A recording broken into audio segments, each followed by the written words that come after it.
Good day, everyone. Today, we celebrate our school's dedication day. Today, our Grace School moved into the brand new Grace Village. At that time, I was not an eyewitness of these first few years of Grace inside Grace Village because I had already finished studying at Grace Christian High School in Nactahan, then college, and went to the States to Dallas Theological Seminary.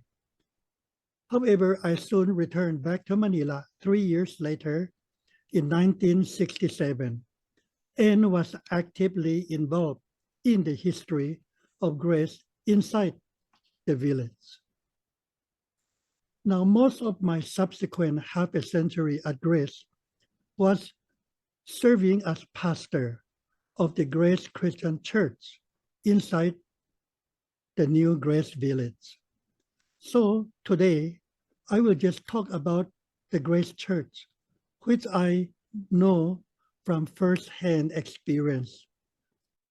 Let me mention 3 dates in my lifetime service at the Grace Christian Church. First, it started in 1967 when I suddenly received a telegram from the school principal, Mrs. Julia Tan, my mother, to please return right away to the Philippines to help her start a new church inside the new Grace Village. So I temporarily stopped my doctoral studies and joyfully came back here to help start the church. I was 30 years old then and now almost 85. But why start a new church inside the new Grace Village? I remember Grace Village at that time only had one house, the house of Mr. and Mrs. Merito Lim, near the main gate of the school. And my mother and I lived inside the school, the high school wing, 4th floor. That's about all. 2 families inside Grace Village. During daytime, I saw Grace Village all empty. In fact, there was still a farmer or 2 planting rice, somewhere inside the village with a carabao. And at night, there were the sounds of frogs and small insects chirping inside the village rice fields. Now, only a house inside Grace Village, why start a new church there? And the answer is obvious. The new church was to be for the school students. The school needed a spiritual home. The newly relocated school in Grace Village needed a spiritual home for its students. The founder, Mrs. Julia Tan, realized that a Christian school could only provide a limited number of years of religious education, and then students would graduate out of school. But when there is a church for students during their school years, they could continue to receive, even after graduation, the same Bible-intensive and conservative mentoring and fellowship with teachers, fellow students, and friends. In other words, a 7 days a week Christian life experience for the students. And the alumni and parents attending Grace Church would naturally continue to love, to pray for, and to support their alma mater, the Grace School. And of course, this would include those from other churches. We delightfully saw this in action back in the 1950s at the Nactahan Street School. There, after the school was started in 1950, the school started the Grace Gospel Church in 1952. And for the following 10 years, there in Naktahan, so many students, parents, alumni, and friends were spiritually benefited by this God-blessed unity of school and church. And so the school founder and principal, Julia Tan, wanted the same spiritual life and witness inside the New Grace Village. And that was her God-given wish and dream. And so the very first Sunday after the school had moved into Grace Village, founder Julia Tan opened all the school's classrooms for students to come to Sunday school. And there was a Sunday worship service started inside a classroom. And about 30 members, mostly teachers, attended. That was how the school had started the church. And so this Grace Christian Church is very unique and special. While some other churches would start their own church schools, the Grace School actually started the Grace Church.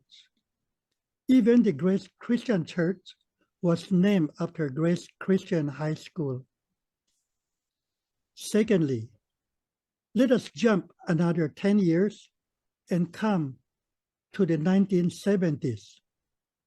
In the early 1970s, our Grace Christian Church had only about 150 members. And as their senior pastor, I actively encouraged the members to build a 1,500 member capacity church. Now, why should a 150 member small church build a 1,500 seat cathedral? Actually, no, it was not just a small church building its own building. The big church sanctuary today there was also to be used by the students in their daily school chapels. And so during those days, in the 1970s, the school was very much involved in building the big sanctuary of the church. And the school actually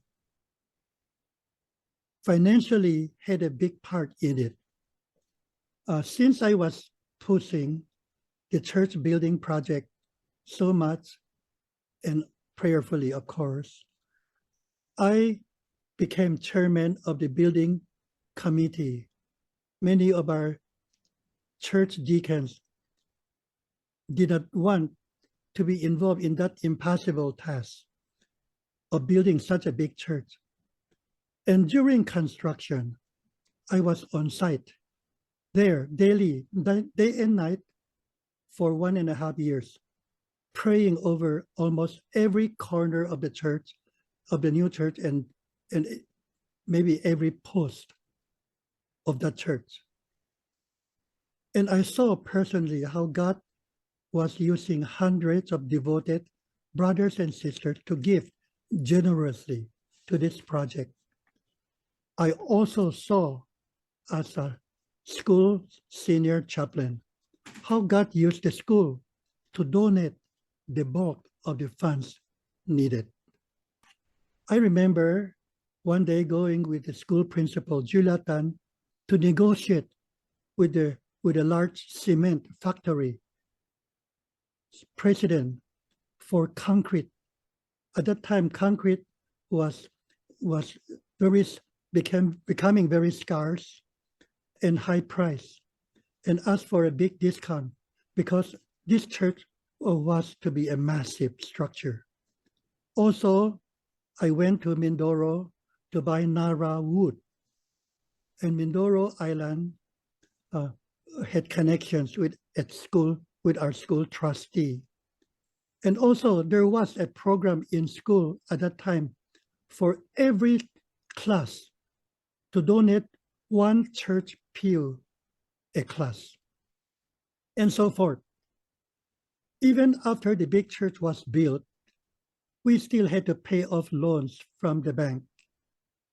and the school paid off a lot of those financial obligations because the church, with only about 150 members, did not have the needed funds even to pay the salary all throughout those days.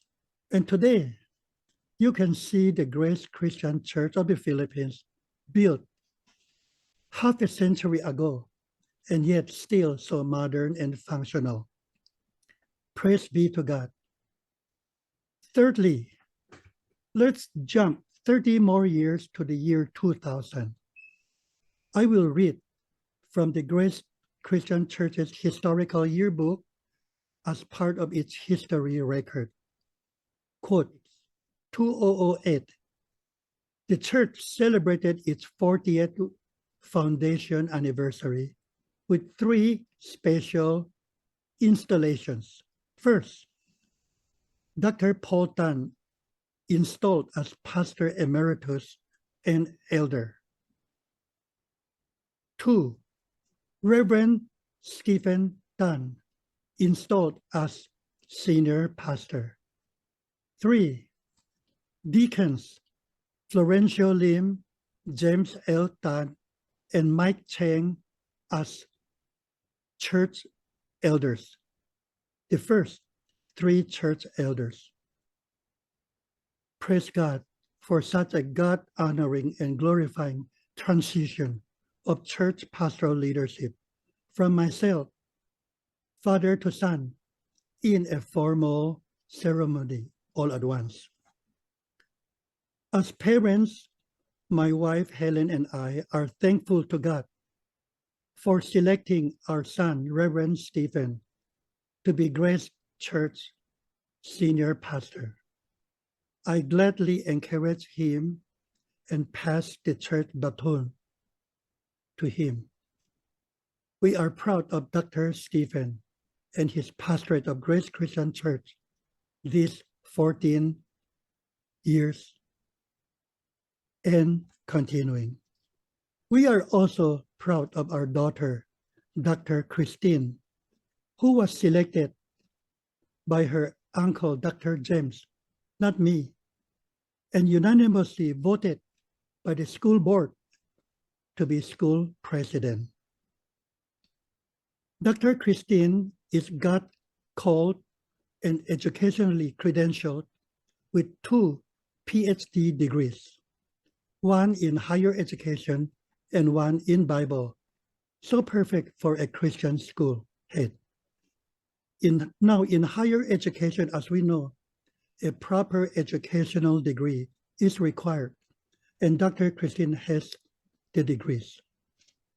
During these past 3 years of worldwide pandemic, many schools have closed, especially in the Philippines. But Dr. Christine, day and night, prayerfully was rebuilding our school.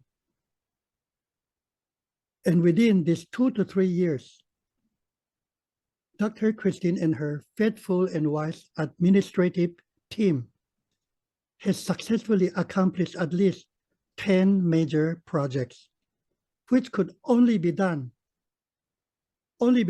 through prayer and much sacrifices. Thanks be to God. And so an objective observer would clearly see God's hand in having the founder, Julia Tan, leave us 2 main legacies. First, the Grace Church. Secondly, the Grace School. She had left the church to her second son, myself, and the school to her 4th son, my brother, Dr. James. In turn, I had left the church to my son, Stephen, and my brother James had left the school to his niece, Christine. So both 3rd generation Tans, Dr. Christine and Dr. Stephen, are now so uniquely called, qualified, and credentialed in their respective sacred roles at Grace Christian Ministries. There are no so-called parental favorites in play. It is all God's will, all God's call, and all God's ways. Praise be to God. In conclusion, the dear brothers and sisters of Grace School and Church and their friends are in a very special and unique work of God here at Grace, because the church is the school's spiritual home, and the school is the church's mission field. One cannot function joyfully without the other. One cannot be independent from the other. One cannot have self-interest in God's sacred service.